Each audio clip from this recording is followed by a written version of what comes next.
Welcome to the Global Citizen Life podcast. Today on the show, we have Ali Mona joining us. Ali is a loving wife and passionate mother of four daughters. Ali's life journey has been nothing short of extraordinary. For 16 years, she called China home, immersing herself in its rich culture and traditions. However, her adventurous spirit led her and her family to a new chapter in life. And now, for 2 years, they've embraced the warm and vibrant culture of Mexico. Ali is not just a dedicated mother and wife, she's also a thriving entrepreneur. Her entrepreneurial spirit shines through two diverse businesses. In the realm of the natural health and wellness, Ali has made it her mission to promote holistic well being and empower others to lead healthier lives. Simultaneously, in the world of branding, she helps businesses establish and refine their identities, making them stand out in today's competitive market. One of Ali's greatest joys is raising her children in foreign lands. She believes that exposing them to different cultures and languages from a beauty of diversity, building a tapestry of memories woven from the threads of the world's cultures. Ali's unique journey from China to Mexico, her dedication to her family, and her dual roles as wellness advocate and branding expert make her a captivating guest on today's podcast. Thank you very much for Ali for joining us today. I'm so happy to be here. I hope that it ends up being captivating. Well, I'm sure it will. You've had um, quite different lifestyles and cultures. So, before moving to China, where did you originally live? So I was raised in Rhode Island, so East Okay. Coast of the US, went Hmm. to school in Pennsylvania, and I grew up in a very homogenous community. Pennsylvania was really my first experience with diverse American culture, if you will. And that's when I started to learn Chinese. Okay. So I started learning Chinese. So my first, actually, this is incredible. When I was a junior in high school, I had a sub once. And she was a white woman who had spent a year abroad in Japan. And she spent the entirety of the class writing our names in kanji. And Wow. something broke in my brain. Like, I just remember being like, I want to be able to do that. Like, how did she do that? So when I Hmm. went to university, I studied business, but I went to school at a liberal arts um, college. So business, if you were going to have a business major, you had to choose a language in a region to specialize in. Okay. And I knew I wanted to do an Asian language, but I didn't know anything really about the cultures. And so I remember choosing Chinese because in my like 18-year-old news perception of the world, I Hmm. remember thinking Japan's population is declining and China's population is increasing. So there's probably going to be more business opportunities if I can learn Chinese. And that's really how this international lifestyle began. And so then, how did you end up moving to China for 16 years? I know. Isn't that crazy? It seems impossible. So my junior year abroad, so I went to a school where 84% on average of the juniors go abroad. So a Okay. huge emphasis on international experience and education. So I went to Beijing as a junior and I met my husband. So my husband's from California, but he was there studying. He was really playing. If you ask him like what he was doing there, he was playing. Um, and he found his future wife. And so we started dating and ended up dating long distance forever and ever. Um, First China, America, and then California, Pennsylvania. And then finally in 2008, well, let me back up. I graduated university in '06 and I had a business degree and I was fluent in Mandarin. And the only job I could find in the States was selling furniture door to door. Oh, Like the State that, Department didn't accept me, like the government, I mean, all of my bases. And so I was like, I guess it's a sign. I guess I'm going to go back. wow. So I went back 2006, 2008, and I lived in a tiny city in the northeast of China by Korea. And I worked for an oil company. And Okay. I was an interpreter. Sorry, I started as an English teacher for engineers that were getting ready to go abroad. Then after a year of that, I was the only foreigner in a city of 1 million. 1 million person city in China is considered very small. Um, Hmm. right. But I was the only foreigner. And so my Chinese got really good Hmm. because it's not even like, Shanghai, you have tons of English level, right? Chinese people who speak fantastic English, whether for hobby or work. Where I was, no one spoke any English. So my second year there, I started to work as an interpreter because the oil that they extract from the ground up north is like Canadian oil. So we would have Canadian Okay. engineers come for business. And so from 2007, 2008, I was an interpreter for them. Then I got married in 2008. And it took me so long to love living in China. Took me so long, like 3 years until I was like, okay, I got this. Like I can Wow. do this. I Okay. love living here. Um, and then I was getting married and my husband was super close to his family. And I was like, dude, do you want to come back and start our life here together? And he agreed. And I was shocked. So Wow. he said, I'll finish up the States. You find a place for us to live in China.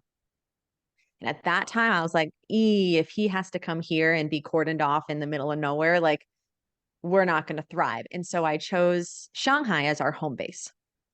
Okay. Tons of expats, great churches, just like the whole package. And so we ended up in Shanghai from 2008 until 2018, 10 years in Shanghai together. Wow. Yeah. And what did he do? How did he adjust? Like I know he had been there before, so was it hard for him to find a job, or how did that work? Yeah. So we Yeah, so went we went. on Travis, like tourist visas initially, Okay. Hmm. and we didn't have jobs. I didn't even know that like expats are sent places. Like I didn't know that that world existed until I got to Shanghai and was like, whoa, these global companies sent you here and hooked you up with the house, with the driver, with the school. Like I didn't even know it existed, Sally. Like I was living in the middle of nowhere as an expat, right? Hmm. Scraping renminbi by. And we both found work at a nonprofit that served the expat community in Shanghai. So he did the family programming and I did the marketing and sales part of we did that for a number of years. And I had my first daughter. I have 4 daughters. I had my first daughter pretty soon after we got married. And after I had her, I wanted to go part time because I wanted more time with my baby. Right? Very Hmm. natural. Makes sense. And there was not room at that place to do part time. And so I ended up moving to an international school in the marketing department. Okay. And it was a fantastic position. So international schools in China are incredibly competitive because if you are sent there as a foreigner, you can't go to local school. Right. The language, there's like identification, like if you don't have a Chinese citizenship and the language, it's so hard that there's no way foreigner could come and land and acclimate like that. So international schools serve all of the foreign passport holding students that end up in these countries, especially in Asia, where the language barrier is so high. So we ended up there, and about 3 years later, my husband ended up at that same international school, and he worked in the admissions department. So that was kind of his career path through Hmm. China. Um, in 2016, I had my last biological daughter.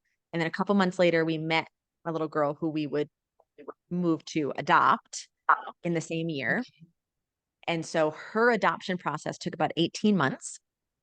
We Okay. finalized in May of 2018. And then he found another job down in the south of China in a city called Shenzhen, which is the border town with Hong Kong. Hmm. Because when you work international schools, you have packages, right? Of how many students get tuition, how many of your family get medical insurance, and all that. And the package that was offered in Shanghai didn't cover our adopted daughter. So Okay. we had to make some different choices, right, as we were Hmm. growing our family and ended up in a school in the South that did. And that's where Okay. we were there the last 3 years. Wow. And so now, because your two daughters were born there, are they automatic citizens within China, or they don't do that? Because some They countries do, some countries don't. they don't. In fact, all four of our daughters, so three were born there. And what happens in China is when you have a baby, you have 30 days to get Mhm. mom, baby, and dad to the US consulate or Okay. embassy if you're in Beijing where the embassy is. Mhm. Um, and you take their Chinese hospital birth certificate. You also cannot have home births in China. It's illegal Oh, okay. Well, they want to keep because track of everyone. you have to have keep track of all babies. Mhm. So you get a hospital printed birth certificate. You take that to the consulate or embassy, and then baby has to get a passport, and baby has to get a COC, a certificate of citizenship. It's basically their Okay. U.S. Um, birth certificate, if you will. Hmm. You have to do that. You have to get the baby's passport because your time clock is going to get a visa into that passport, or else the baby is illegally staying in the country. That's a little odd. I So you've mean, got it's a all baby. these Like, moms who it are was like a baby hardly born there. Like, right, what is it hardly gonna do? recovering. Yeah, exactly. Right. Hardly recovering from birth, labor and delivery. And there's all these teeny tiny babies, in the consulate getting their paperwork. Um, so you get the Wow. baby's passport, Hmm. then it goes to the Chinese government agencies to get the proper visa in the passport. So no, China does not allow dual citizenship. In fact, when we adopted our Chinese daughter, she had to give up her Chinese citizenship in order to have the That's US citizenship. I was gonna ask that's how it works there. Mhm. Interesting. So, I mean, a very interesting time there and in different cities. So culture and everything, obviously very different from the United States. What then made you make the decision after 16 years to go to Mexico as maybe like opposed to back to the US or somewhere Mm. other country? That is a really good question. We never intended to leave China. We had 2034 was our date that we could retire. All the girls were going to be gone. Um, and then COVID hit. And COVID hit after, let's see, I guess it would have been our second year in Shenzhen. Yeah, our second year in Shenzhen. And it was managed incredibly strictly and incredibly well Yes. the first year. So while the rest of the world was going crazy and there was no kids in school and all that, my kids were in school. My kids didn't miss any school except for in 2020, they were online for those remaining months of school. Hmm. All of 2021, they were in school. It was the summer of 21 when the government was getting unbelievably strict with vaccinations. Mm. And in my natural wellness business, I preach empowerment and choice. And my daughter was born with half of a heart. And my research was saying, and her care team was saying, maybe we wait on this, right? But they don't know, right? They didn't know. Right. And so we didn't have a choice. It was tied to my husband's employment. Wow. So we made the decision from start to finish, made the decision to leave, and we were gone in 3 weeks. Wow, that's fast. 16 years, everything my children knew. China's so far away. It's like you go back to Canada once a year, right? We Yeah, were going back to America with six of us. We were going back once every 2, 3, 4 years. right. Like That's that. My kids have American passports, but culturally they are not American, mhm. if that's even a thing where Just because a passport, I mean, a passport's a document. We can go buy a passport from a country. That doesn't mean, the citizenship by investment, St. Kitts and Nevis, we can buy one or invest and get one. That doesn't mean absolutely. like we could do it and never step foot there. So just because somebody has a passport doesn't really mean they're culturally part of that country. Right. And to be honest, as American passport holders, we have a lot of benefits where other Mm, countries might not, right? yes. Like we can come Hmm. into my husband is Samoan, so American naturalized. So he Hmm. immigrated to the States with his parents when he was 5. Does not have a valid Samoan um passport anymore, but his baby sister married a Fijian. So they were trying to visit us in Mexico. The Fijian could not get an entrance into Mexico, right? So yes, I would still keep my US passport because there are such incredible benefits to travel benefits to having the passport. So we picked up everything in 3 weeks and then moved to the States for 3 weeks. So stay with my sister-in-law in San Diego. And I cried for about the 3 weeks leading up, cried every day, mourned and mourned and mourned, like could not But believe I mean, it's so fast. Like it 16 was years, it's awful. one thing and it's different.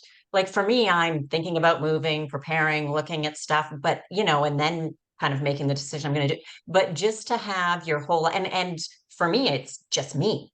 Like it's different too. So having 4 kids, your spouse, and then in 3 weeks to think of packing up all of your stuff, leaving and actually and then physically going, like it's crazy when it was not part of the plan ever.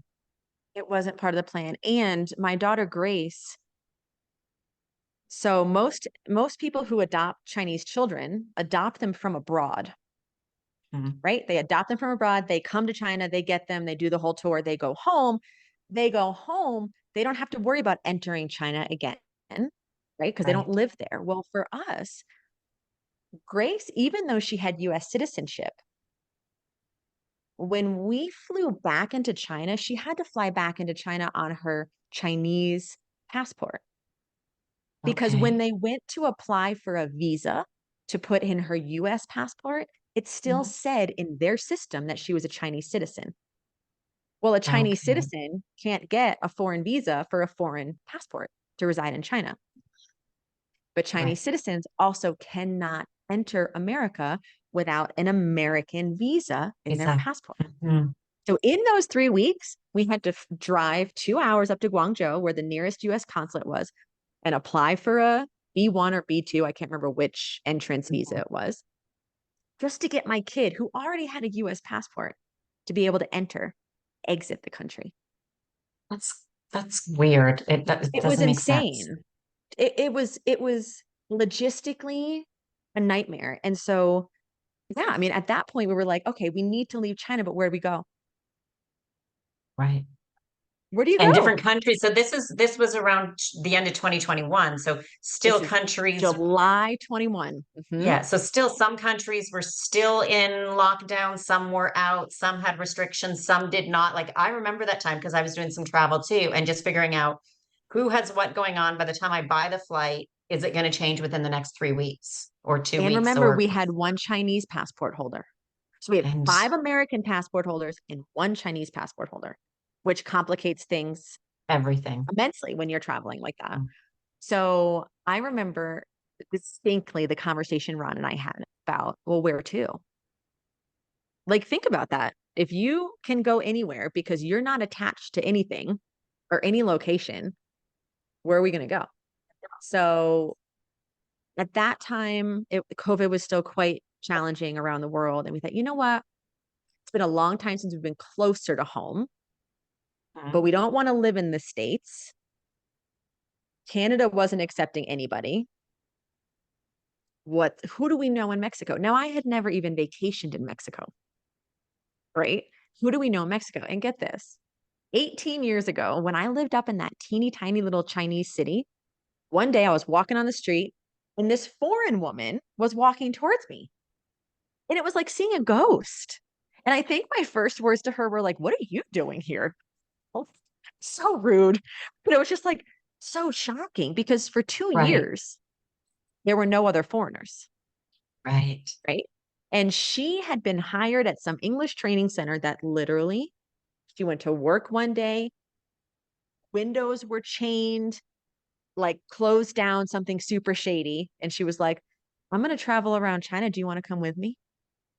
And I was like, heck yeah. So we took 60 days and went to 58 cities all around China Wow. right before I got married.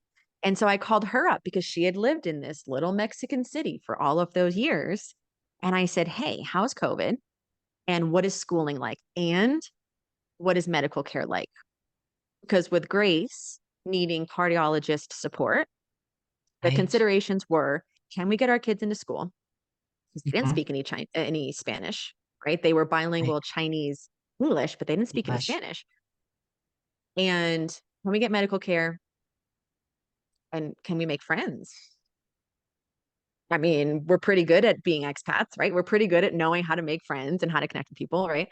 So the idea Mhm. was, so we live in this tiny little city in the middle of the mountains. There's like 200,000 people total, Okay. right? Inside the city, outside suburbs and stuff. The idea was we're going to go and hide out. We're going to Okay. let this whole like COVID thing blow over. Hmm. That was the idea, right? We're going to Yeah. go for a year. We're going to cry and mourn the loss of the life that we thought we were going to continue living. Hmm. And we're going to give it a go.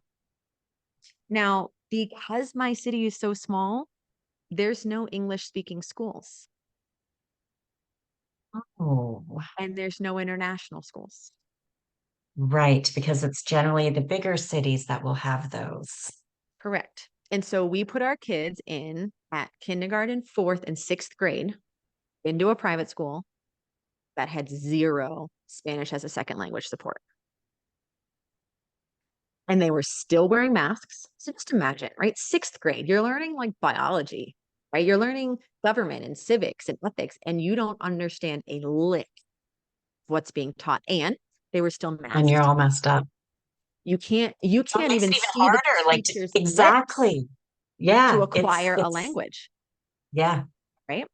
So my oldest was she is the type that likes to be in control and she likes to know what's going on, not Mhm. super go with the flow. She would have anxiety attacks when we first moved in class. And being masked, like that didn't help, right? You No. can't breathe. So she found, she would have extended drinks from her Hmm. water bottle, like she found her own ways, right? Right. Um, my second daughter, going into fourth grade, found some good friends. And as long as she has friends that love her, she doesn't care. Like Okay. she doesn't care at all, right? Everyone's just so different personality wise. Mhm. Um, and it took my youngest daughter about, a good year and a half to get a grasp of the language. Okay. But now they're top of the class, Mhm. right? And I could not advocate raising children abroad enough for this reason alone. They'll go back. When we were leaving, we went to our favorite hot pot place in China, Mhm. and we knew it was the last time. We were trying to get all of our lasts in, Right. and Right. we had to take two taxis home because in China they care about seatbelts. Little different culture here where they're like clown cars. You can pile as Just many in load as them you up, want, which as is many that you fabulous. can That's right. squeeze in and get the doors closed. Amazing, right?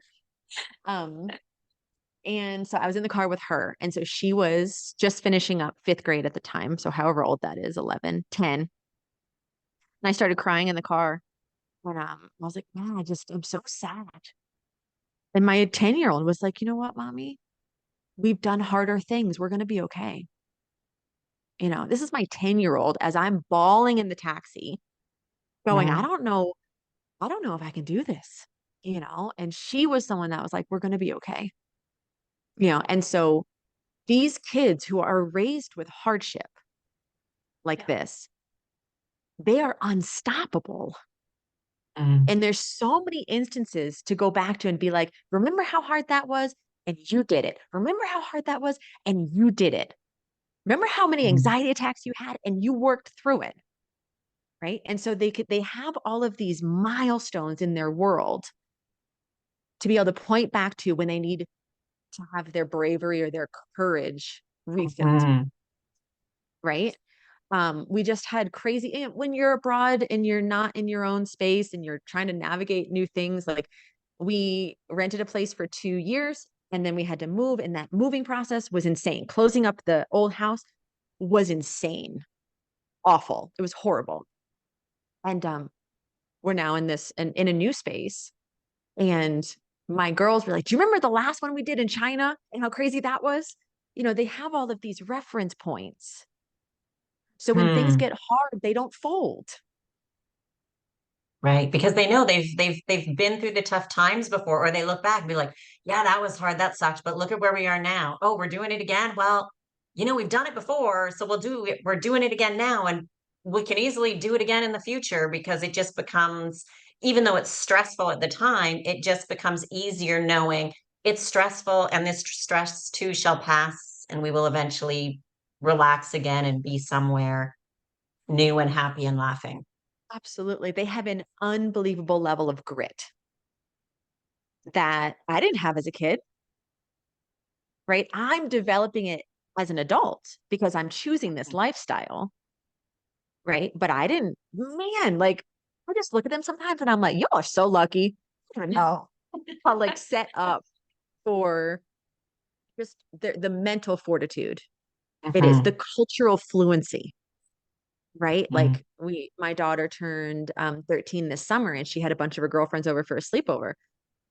And like hearing your kid talk and not understanding them, because my Spanish is still awful because I haven't been focusing on it.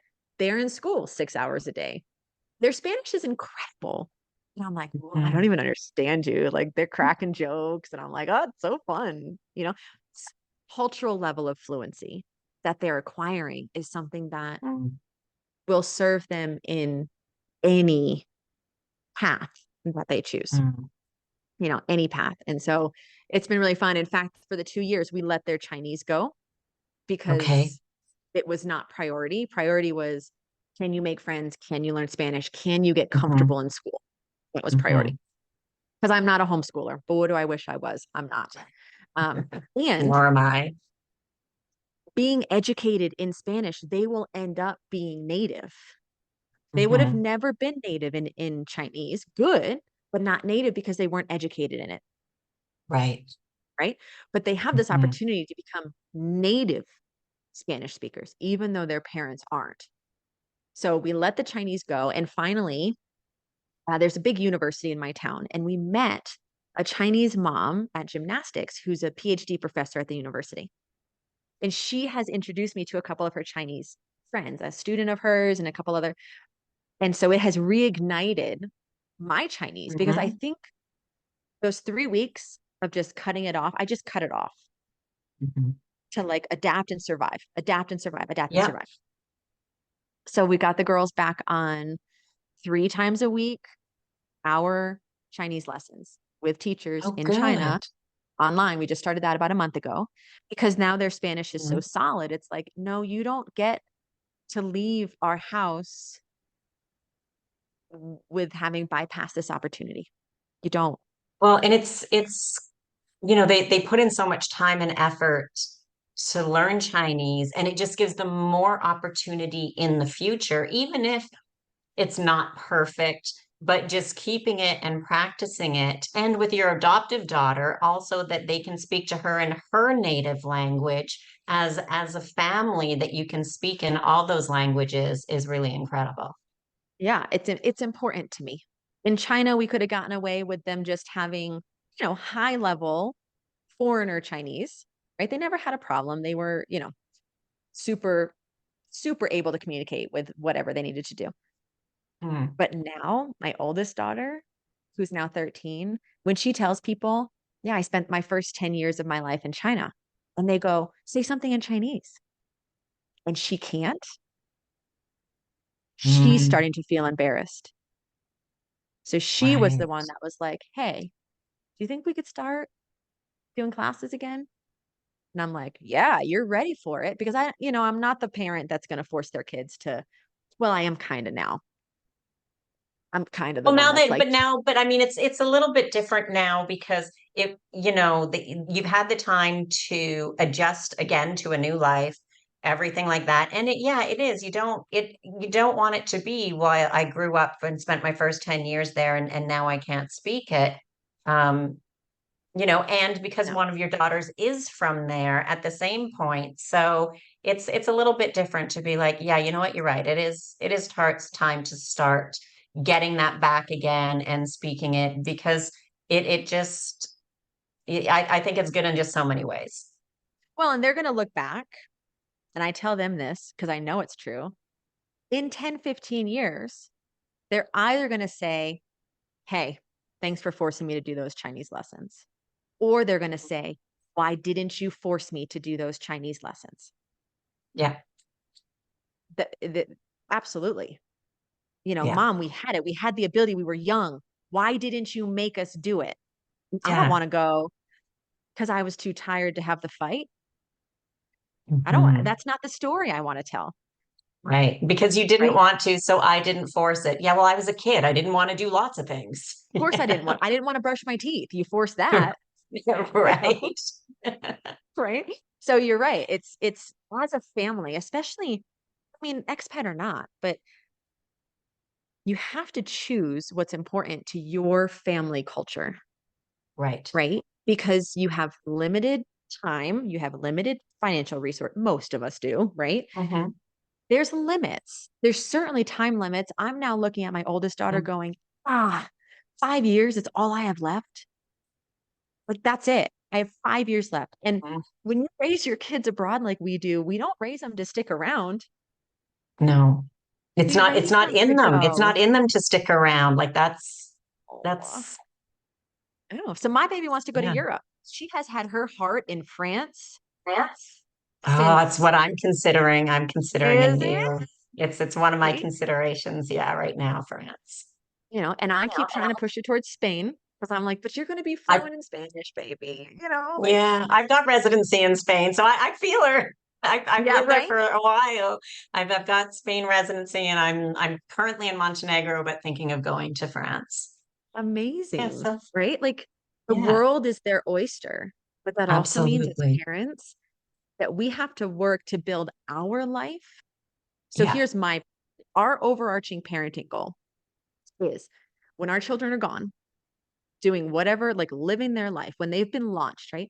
That they yeah, want to come back home, even when they don't have to, right. right? That we create a family culture. We want our kids to go, but we want them to want to come back, right? Mm, So we parent with that relationship in mind, not just trying to be right or trying to get them to do what we want them to do, all those things that parents yeah. do, right? Mhm. Well, that means that Ron and I have to create careers and lifestyles that we can pick up and move whenever we need to. Because if my kids end up on the four corners of the earth, Which is quite possible. it really is. It really is quite possible. Mm, And so we need to be able to build something that we can mm, take wherever we go, right. right? And you can't build that overnight. No, it takes time. It takes time. And so there's a lot of forward thinking, there's a lot of strategy that goes into sustaining this sort of a global lifestyle, Mm, right? You know that all those yeah. residencies, all the paperwork, just to give you options, Yeah, just to you have know, options, because who knows? Options, and then and opportunity as well. absolutely.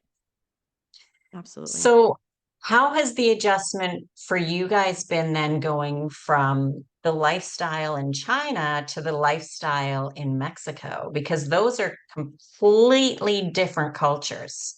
Like language, even apart from that, just day-to-day life, how things work, completely different. 100% different. And Mexico is so easy. In China, we have to remember Chinese culture is 5,000 some odd years old. Mm, And for a lot of that time, their borders were closed to yeah. foreigners. So there were some days in China that I would think, you know what? I'm not going out there today. I'm not enduring the stairs. I'm not enduring the hellos. I'm not enduring any of, I can't do it. I'm not, I'm not I'm strong just enough. I'm not doing China today. I'm just not doing not it today. doing it. Now I had Hmm. a fabulous friend. This story encapsulates it perfectly. Foreigner rooming with a Chinese student. And in China, in the wintertime, they keep the windows open and they wear like a lot of big, like clothes inside the house. Okay. Um, and so when she would go and she'd turn like the heat on in the winter because Hmm. it's freezing cold in Shanghai, she'd come home, house would be freezing, windows wide open. And she was finally like, listen, out there is China and I do China all day long. In here is America. I need it to be warm and comfortable.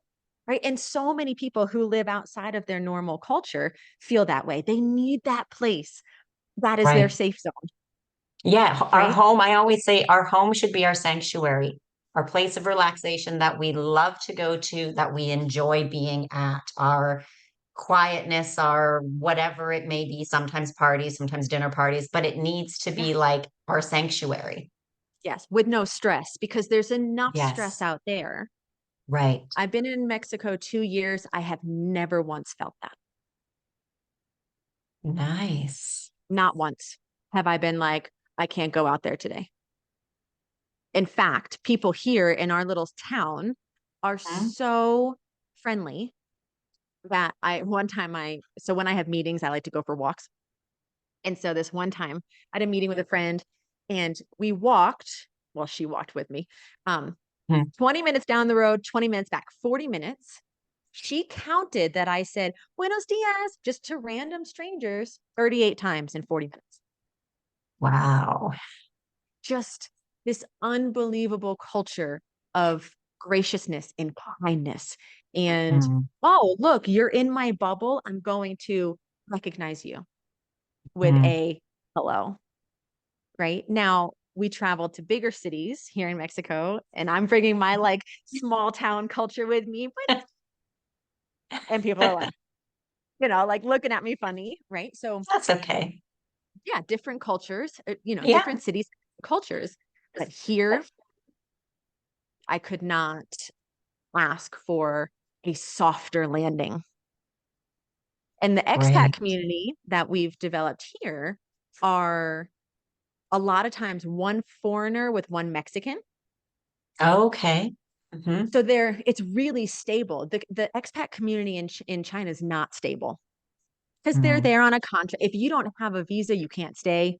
Like you don't Right. overstay in China ever because if when you leave, you don't ever get to go back in. You're blacklisted forever, Okay. right? And so when here it was so easy. The language, I can understand tons, but I still, speaking is still a challenge. I did not dive into my language like I could have, um, like I did with Chinese, right? But it was a But little bit now, different then because you started way back when you were in school and things were quite different. This was a 3 week decision to move and be in Mexico. So there's a lot to deal with that because there's not the preparation time. Usually with a yes, move like that, people kind of start thinking about it at least 6 months minimum to a year in advance to do kind of preparation and stuff like that because they're so very different. So I mean, even if you were coming from the United States moving to Mexico, people still plan for generally at least 6 months yep, and not absolutely. not 3 weeks. So it is quite a bit different. And then kind of the shock with it all, the decision and the getting, and then everything that needed to be done, and then just the whole processing of okay, well, we've just done that, and okay, I've got the kids, they've got this, the girls got that, so it's understandable why you haven't dove into Spanish yet. Yeah, but with my girls learning their Chinese again, um, I'm using that same online language learning platform that I found for them, do Spanish lessons as well. Oh, good. Because with my schedule, the reality is you've got to find language learning within your own Yeah. kind of style and schedule. Hmm. If you just tell me, Allie, you got a Zoom today at 10 o'clock and you're just going to go speak some Spanish, sweet, I'll get on. If you tell me you got to go downtown, there's a language exchange, there's a meetup, I'm not going to do it. I'm just not. It's not within my current lifestyle with these businesses and these kids. So you got to find a way to Hmm. make it work. First, you have to Hmm. identify, is this really important to me? It is. Right. Hmm. It is. If you identify it's important to you, then identifying how to make it work within your schedule is super important. And I learned Right. Chinese. Like at one point, I was like this close to native Chinese when I was interpreting and not speaking any English for 2 years. Hmm. I'm not there now anymore. Um, but I know how to learn languages. And for me, it's complete immersion and making time to prioritize Right. it. Right. So Hmm. I have the ability and it is important. And when we just celebrated a Chinese holiday here with that Chinese friends I was telling you about. Hmm. And she had invited families that were half Mexican, half Chinese. Oh, So there was this interesting. whole group of kids rolling Yeah. around speaking English, Chinese, and Spanish. Wow. It was just this like, man, You so picked the cool. right place. Like it's just so cool. Like that's just not how I grew up. Right. Right. But our kids, Right. they don't know any different. It's all And normal to them. yeah, I remember when my baby was 2 years old, we were in China. And I remember her asking me, we were having a new auntie or uncle over for dinner. Everyone becomes aunties and uncles because we're abroad. We don't have family. Everyone's Hmm. aunties and uncles. We were having somebody new over, and my 2 year old asks me, and do we speak English or do we speak Chinese with them, mommy? Not where are they from? How much money do they make? What do they do for a job? The question of my 2 year old was, how do I communicate with them effectively? Hmm. It's amazing. Yeah. Just the Huh. simplest things, right? Like we really, in so many ways, we really should be more looking at kids, looking at how they think in simple terms and simple forms of what's important. How do I communicate? How do I communicate with them? What language do I have to use? Mm. Like, it was incredible. It Yeah, was incredible. So, that's great. So is Mexico home for an extended period of mm, time? Because I don't want to use the word forever because, we never yeah, of truly course. know. Well, we thought Um, China was forever. So, exactly, yeah. exactly. So what's kind of the call or the Mm. feel with Mexico, even maybe where you're at as opposed to another area or just Mexico in general? Yeah. So, um, remember the original idea was a year, Hmm. And right? it's I already think been that two. just it's already been two plus. So I think Yeah. the original, when you're making a hard choice, I mean, we moved here sight unseen. How Right. do So you you say, well, don't this is know. the new Hmm. home? You don't know. So Right. for us and for the kids, it was like, we're going to give this a go for 1 year and then we're all going to reevaluate. Hmm. Right. So everyone was a go. And this is another parenting choice is, do your kids have a say? Do you allow them a say? And we do and we don't. Hmm. We allow the say, but if the say is not for their ultimate best interest, let's go back to the Chinese lesson. They have a say, but they still get on those Chinese classes. They're allowed Right. to voice their opinion. They're Hmm. allowed to say, I'm tired. They're allowed to go, mommy, again. They're allowed to go, last class was boring. They're allowed to communicate those things, but Absolutely. they're not allowed to quit, Hmm. right? Like when we said, hey, this is what we'd like to do. Are you interested in picking up your Chinese again, 3 lessons a week? Once you commit, guess what? You're in, whether you feel it You, like it or not. yeah, Because you've made a commitment. that's just being a human, Yeah. right? Like trying to Hmm. teach them to become good humans. Yeah. Right. Right. So after the 1 year, we evaluated. Everyone was on board for staying. And again, for different reasons. Like my second, she Okay. had her bestie, right? My first Mm-hmm. was finally getting the language. And the two littles, they were 5 and 6. They didn't care, you know. Mm-hmm. So we reevaluated again after last year, and everyone again was, yep, let's stay. My husband and I included, right? So my girls are at a super good school.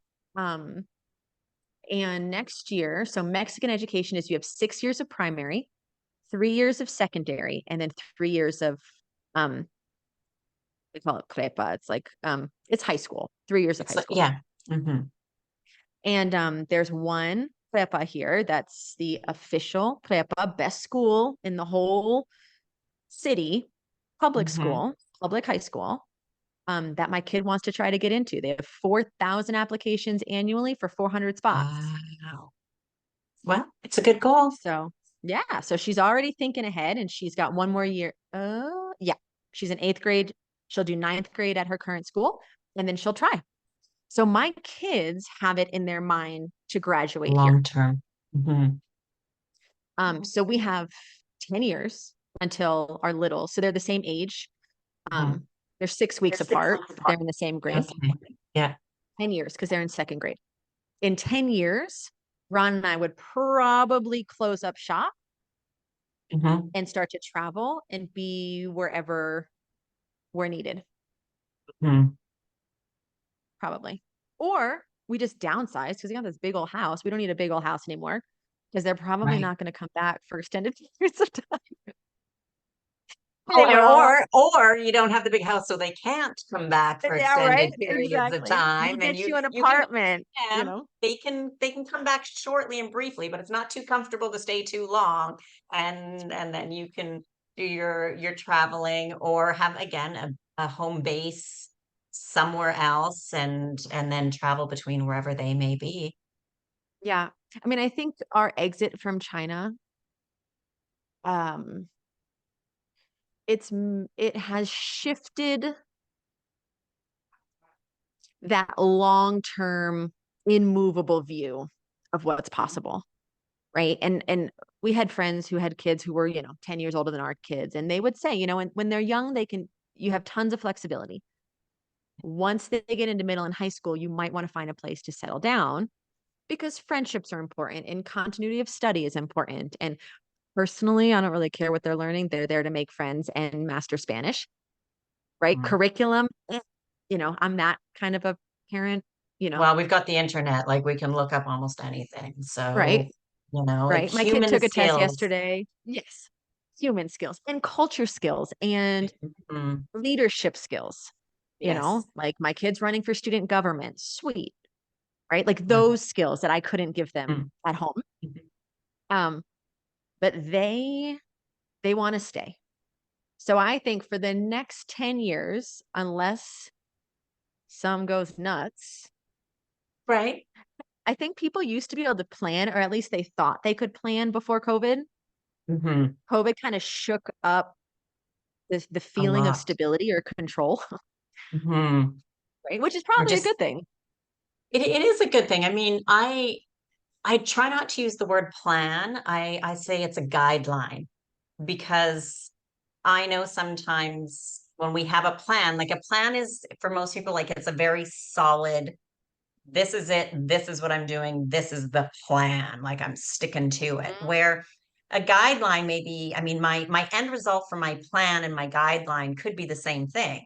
This is my end result, but how I get there, I feel like a plan has more flexibility. There could be some detours, there's distractions. I mean, life happens. It's not going to work exactly how we think it does, but if the end result is what we want, or our end result destination changes, I would maybe have never guessed that we would have loved life here as much as we do.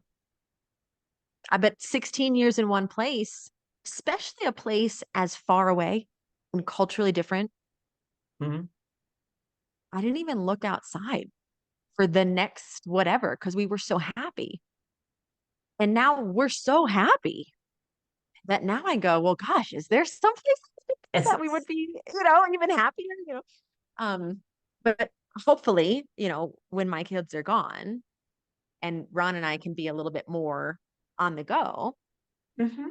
then we have more time to adventure and to, I mean, our biggest things again are setting up that plan so that we can continue to work, earn, save, and then and live the life that we want to live with freedom and flexibility. I'm watching a lot of my friends struggle when their kids are out the house and they can't get to them, or it's too far away, or it's, they're stuck to one little city because they've worked brick and mortar, forever and ever, or and now they're starting to process to build that future, Right.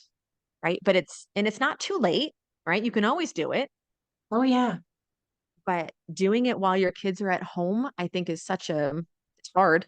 Um, but I think it's worthwhile, Mm. to start looking futuristically at, yeah, like this season, my kids are all home, they all still love me. Yeah. I mean, how many more months might I have of that? Having a 13 and an 11-year-old, right? You Like, never know. Have you heard the "I hate you" yet? um, no, not to me, Nope. Okay. not to me. Not to. I have heard you're not my mom, which is Okay. biologically true. Um, Okay. not your That's, biological mom, right? Um, but I haven't heard I hate you yet. They've probably said it and under their breath. yeah, it's part of it. I remember when my daughter, she was so mad at me. Can't remember what it was about. She's like, "I hate you." And I remember I looked at her and I said, "Well, you know what, honey? Sometimes I'm not very happy with you either, but I still love you." I don't like you right now, Because but then I what do they sure say to do that? love you. Sometimes I'm not very happy with you either, but That's right. that's, We're allowed to that's, not get along. of course. Yeah. I think that's the other thing about raising kids abroad is you have the opportunity to create a really strong family culture Mm, because you're not in something normal, right? You're creating your new normal. And if you think about my family, my husband's Samoan, so he brings in Samoan culture, mm, 3 biological kids, and then an adopted daughter from China. It's like we're this melting pot of, actually, I really don't like the word melting pot because that implies that you lose your own identity. You kind of melt in to everyone else, you mm. dilute yourself. We're kind of like a salad. I like the idea of salad instead because That you one. still Yeah. maintain, the tomatoes are the tomatoes. Your individuality and Yes. things that make you you. Mm, Yes. And so my kids, they're biracial. I'm not.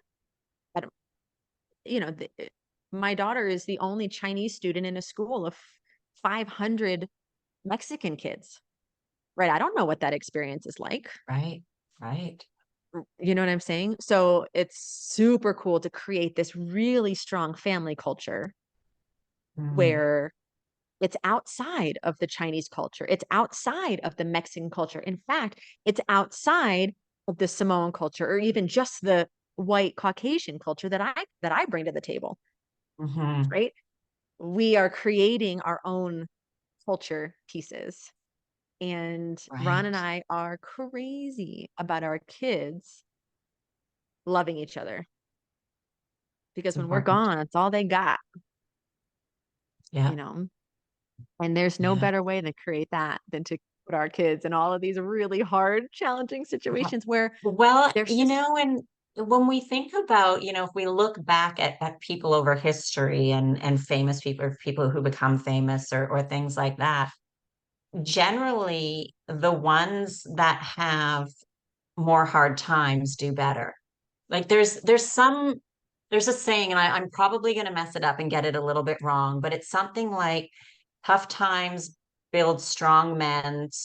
men build good times build weak men build bad times build strong men, or it's something like that. And another one was very much person who grew up with nothing and made millions. He's like, yes, I'm driving say a Ferrari. My son will drive a Lamborghini and his son will probably be walking, Yep.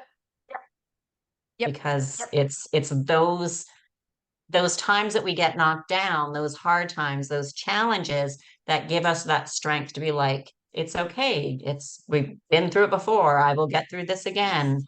And those things that do make us stronger and more resilient, to make us more, in some cases, successful, in other cases, just better human beings. Better empathy, right? Mhm. More empathy. My kids know intimately what it's like to be the new kid. Oh, yeah. What it's like not to be able Their to heart, communicate.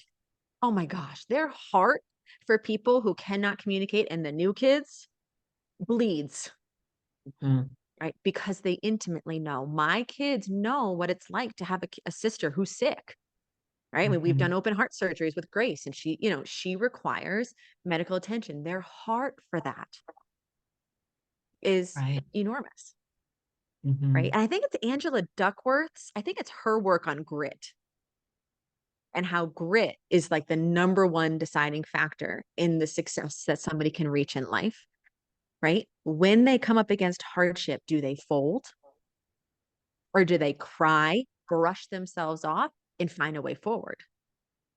Mm. Right? And that's I think what this global citizen lifestyle does for people who choose to embark on it. When we were in China, we a lot of foreigners that would just complain about XYZ. There's a lot to complain about. It's hard. It's still considered a hardship assignment, right? It's hard. The language is hard. It's so hard. Um, but Ron and I were always confused about like, you don't have to be here.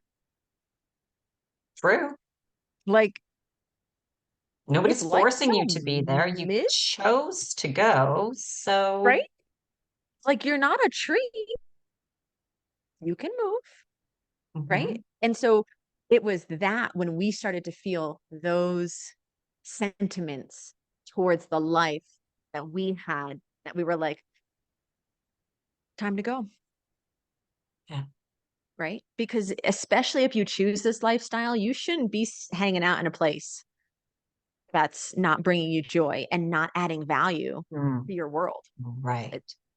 You're not stuck in your hometown, right? Because you have to commute to a job because you've got mouths to feed. Like that's not what most of us choose this life for, No, right? we're But we're there not is we're not stuck, something, yeah, in the town, the no, city, the state, or even the country.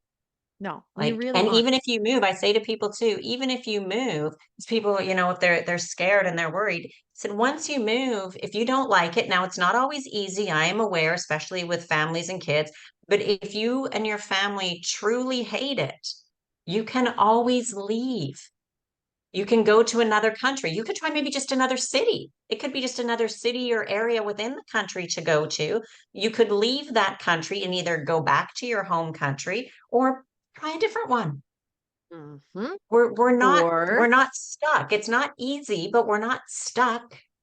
we're not stuck. Or another option is stick it out 6 months longer, 1 year longer, because maybe there's things that you need to shift. You need to learn. I mean, it took me 3 years to like living in China. My first year was a debacle. It was a debacle. I had this homestay that was borderline abusive. It was horrendous.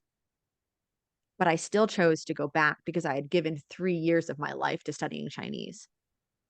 And I was like, what a waste if I don't go give it a try. Right. But what if I Right. hadn't? We'd be in the States right now. We wouldn't have chosen this lifestyle because it's not how we were raised. It's not in the DNA. We're creating it in the DNA of our children. Right. Right. And so yeah, it's Mm. you're not stuck. You're not stuck locally. Even if your listeners are like thinking about, oh gosh, my life, blah, blah, blah. You could move to a different house.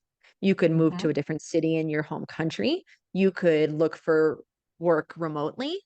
I mean, there's so many things you can do, but people don't realize that, I don't think.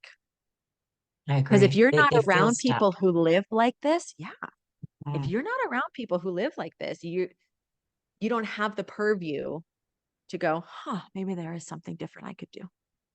It's so true because when I was leaving Canada, I kind of felt a little bit like the black sheep.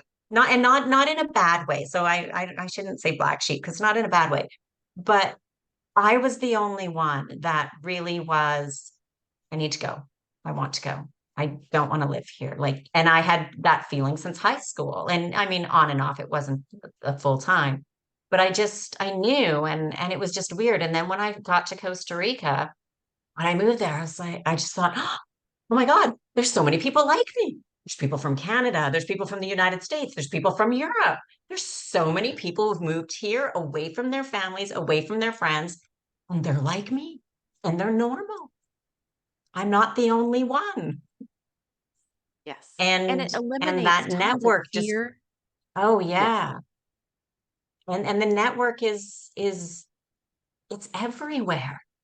Like, unless you're in a really, really small town or small for, remote areas or something like that, um, there's expat communities in so many places now, Almost everywhere. almost everywhere. Right. And Yeah. and there's a skill set to connecting, and there's a skill set to building community that expats master. Mhm. Right. And in fact, expats in hard countries where the language is super difficult, where the culture is so difficult, like in China, not difficult, but so different. Um, the expat community in China was super tight because we all knew we needed each other. The Right. expat community here is much more self-sustaining. Spanish, lots of people speak Spanish, right? There's lots of retirees here, right? They're not looking for schools. They're not looking for, right? The food is so much more familiar. So Mhm. it took us longer here to develop community because you're not needed, Right. right? Than it did in China. And we're community builders. We would have Mona meets on Fridays. We would just people would bring meat and we'd grill out and talk about life in China and Nice. share resources. And like that was who we were. And then we had Monday night supper club in Shenzhen because it's hard. Hmm. It's We hard. had ladies night Tuesday, and it was just ladies in Costa Rica. And Oh, that's sometimes there would be 20 of us. I But it love was that. fantastic. Yeah. Yeah. And then when you go back to your home country, the number one complaint that I hear from returning expats is the fences are really high. People Yeah. have their own life, they stay in their own lane. You don't even know your You, neighbors. you don't know your neighbors, pick and choose. Here, it's not safe to not know your neighbors. You better know your neighbors, Hmm. right? Like what if you have an emergency? Don't you want to go and knock on your neighbor's door? I do, right? Like Right. you make different choices as expats because you know that you're in a vulnerable situation and community becomes that much more important. Right? But Right. there's a skill set to that, Absolutely. right? And once you learn the skill set, you can go to any city, anywhere and make friends. Mhm. And that's a skill set that our kids learn too, Oh, for sure. They definitely have that. right? Like my kids aren't shy. They'll go make friends with anybody, Hmm. right? Because they're in China, their friends would leave every year.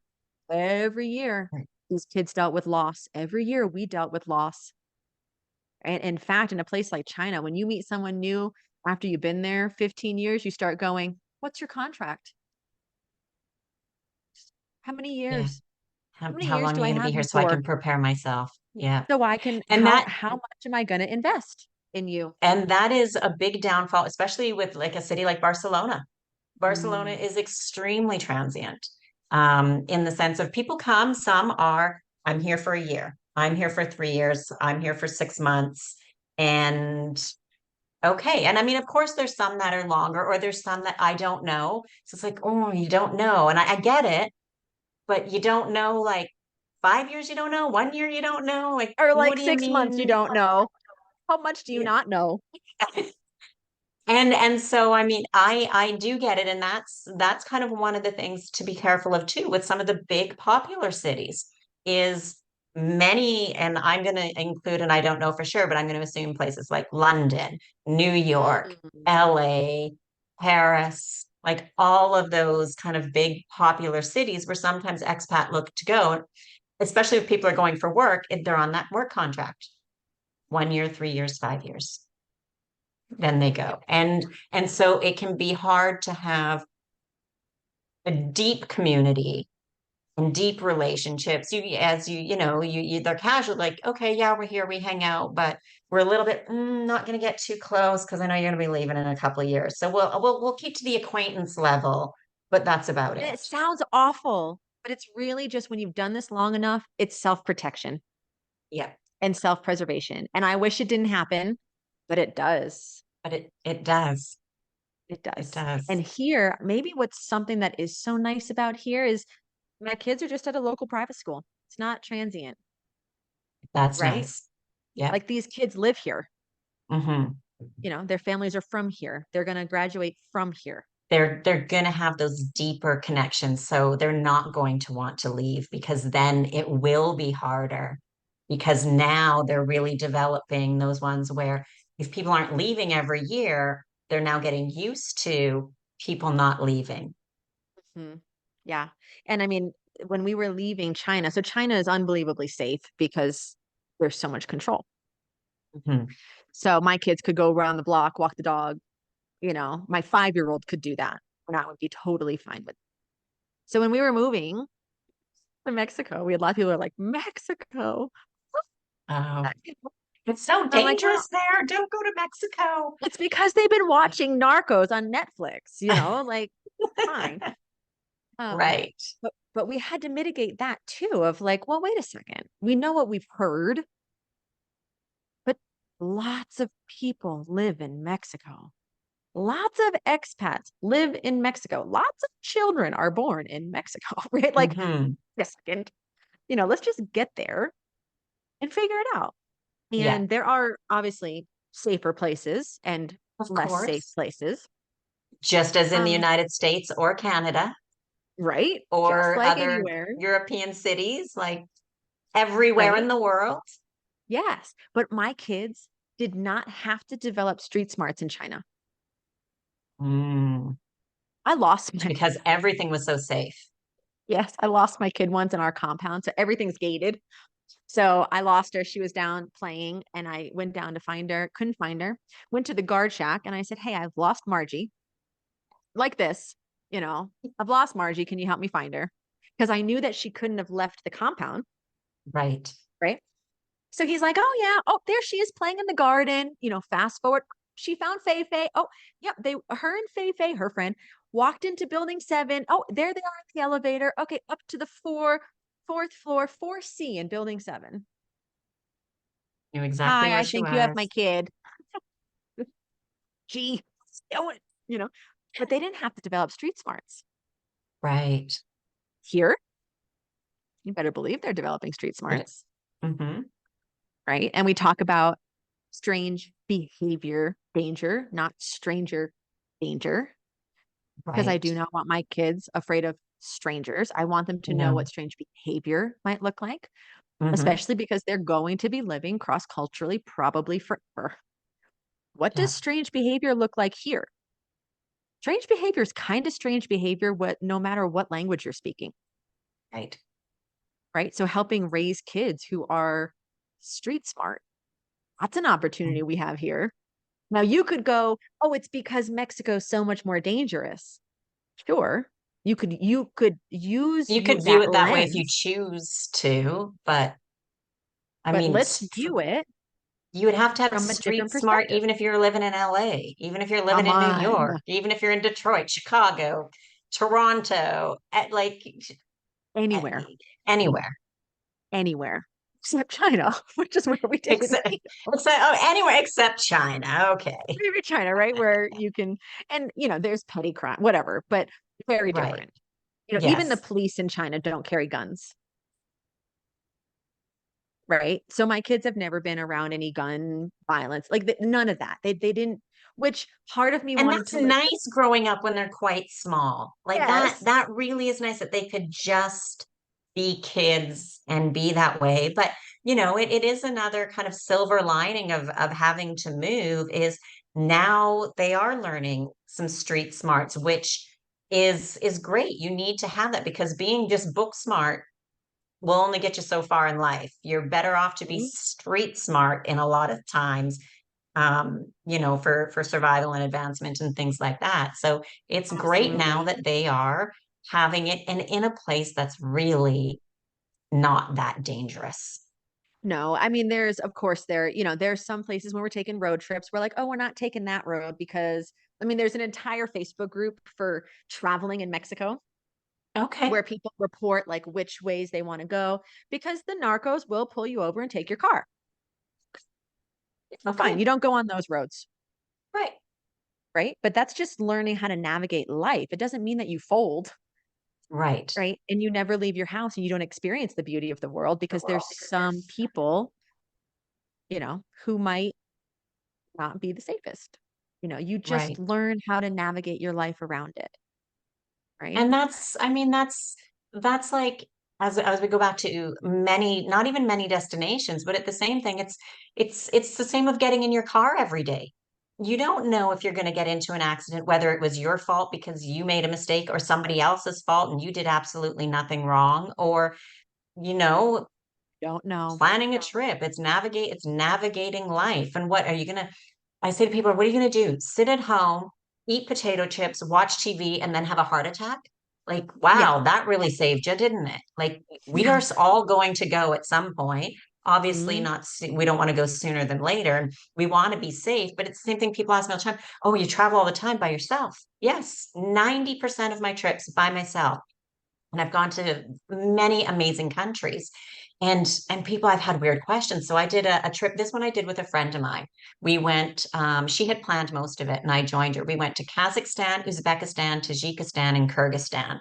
So we called it the mm, four stand loop. And so many people were like, is it safe? Oh my gosh, it was so safe, so clean, so nice, so amazing.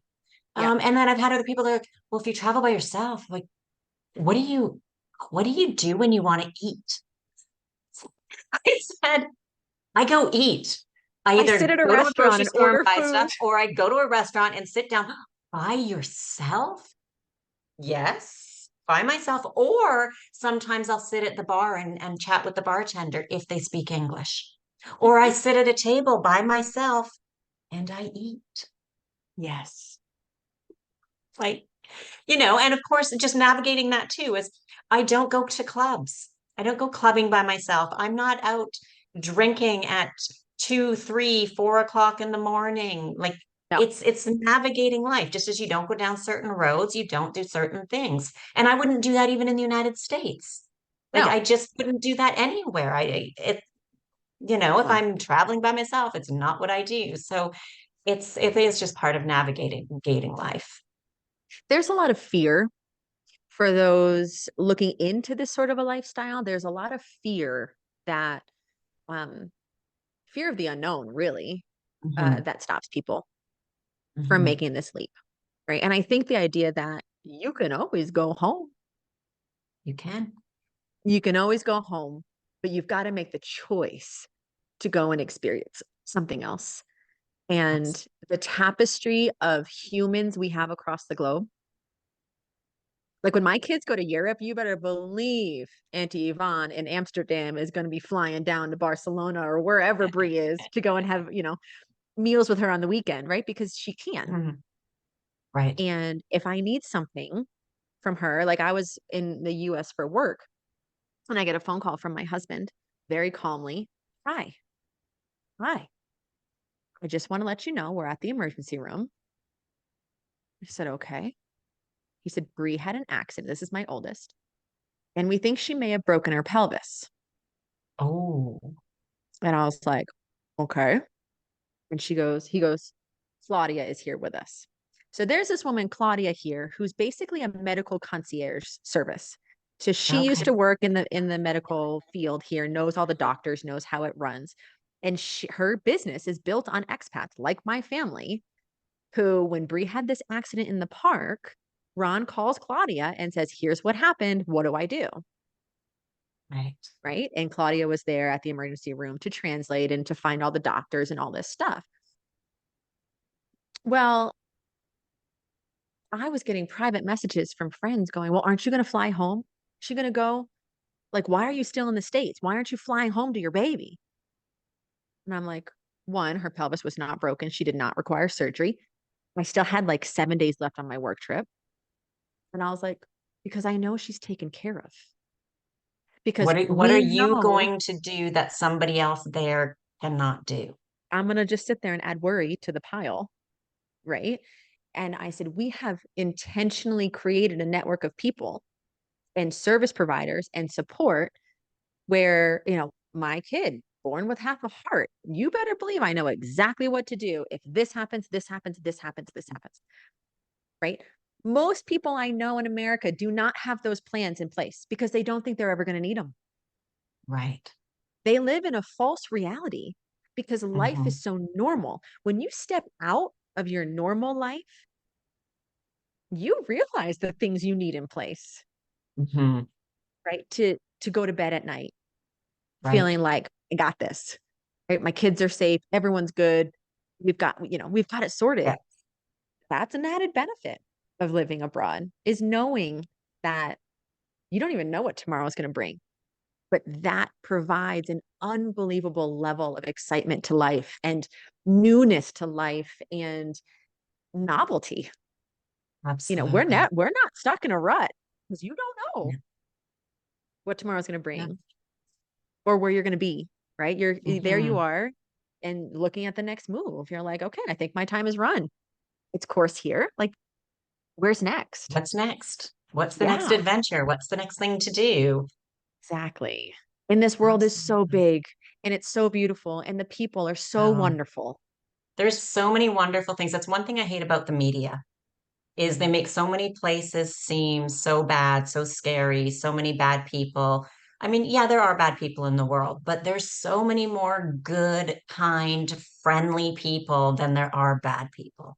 Oh my gosh, 100%. And you don't know that unless you go abroad. And as an American, I mean, the amount of Americans with passports is abysmal. The number of people who have never even, I mean, passport's first step, right? Like even just having a passport in the drawer is a positive move in the right direction, right?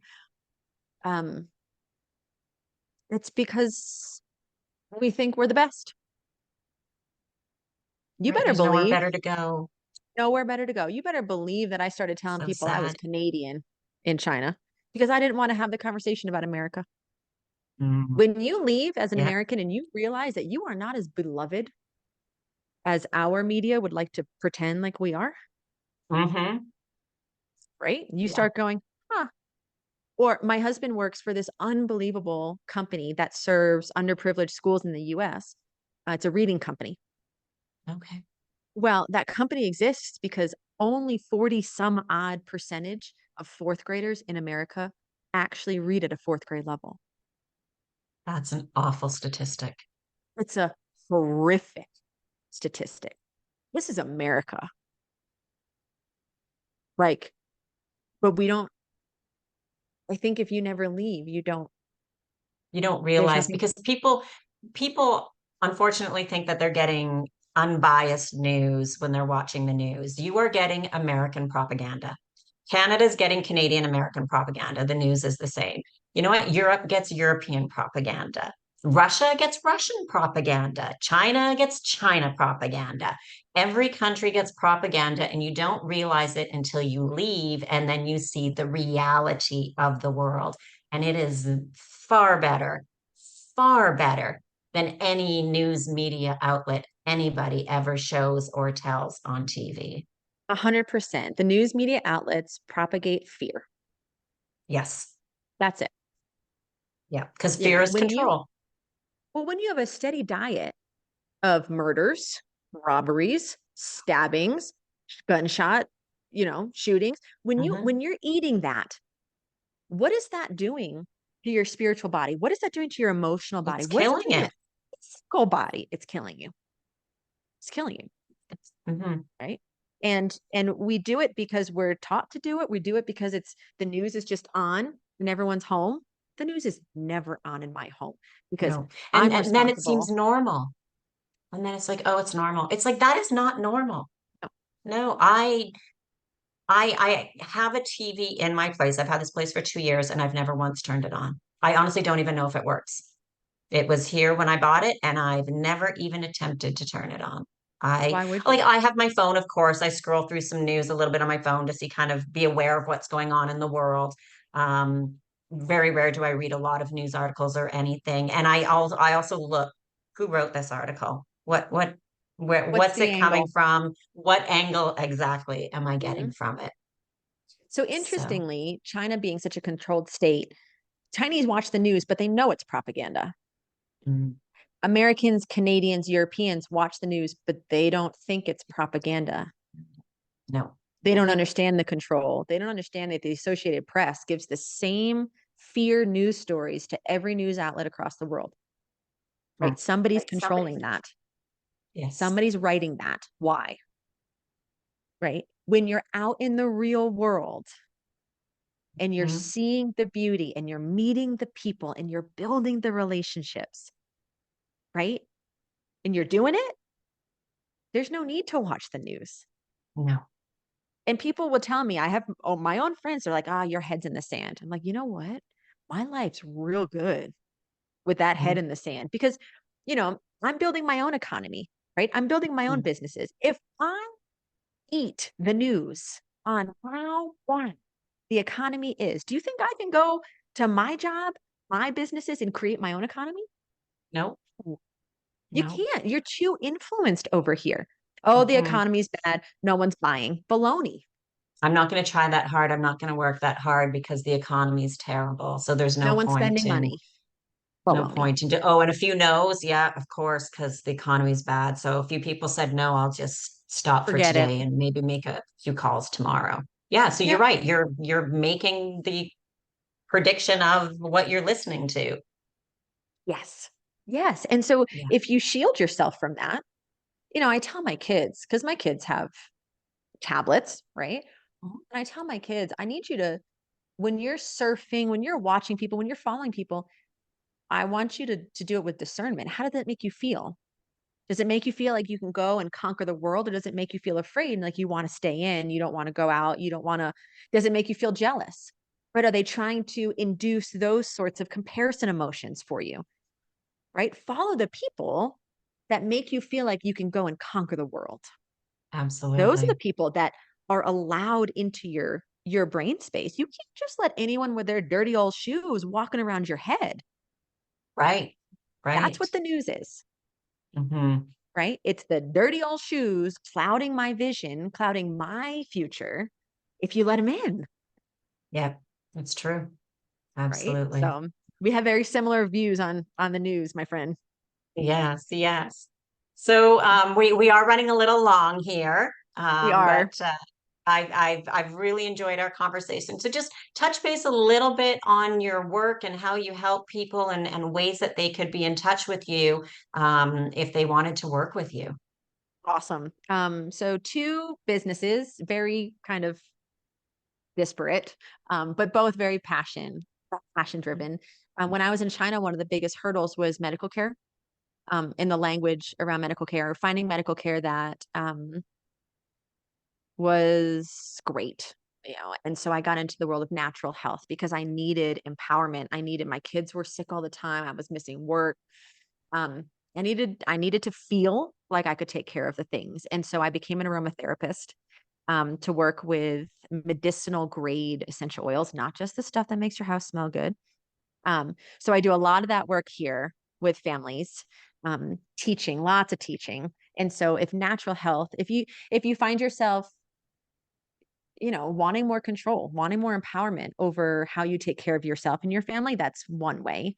Um, and then the other one is branding and marketing. And so I have a branding business that focuses on brand communication. It's really for the solopreneur just starting out, or ideally has um, a bit of time under their belt in their business, and they're realizing that they aren't quite sure on the value proposition they bring to the table, how to communicate the brand, all of the target market work, visual communication, of course, so brand logo, that sort of thing.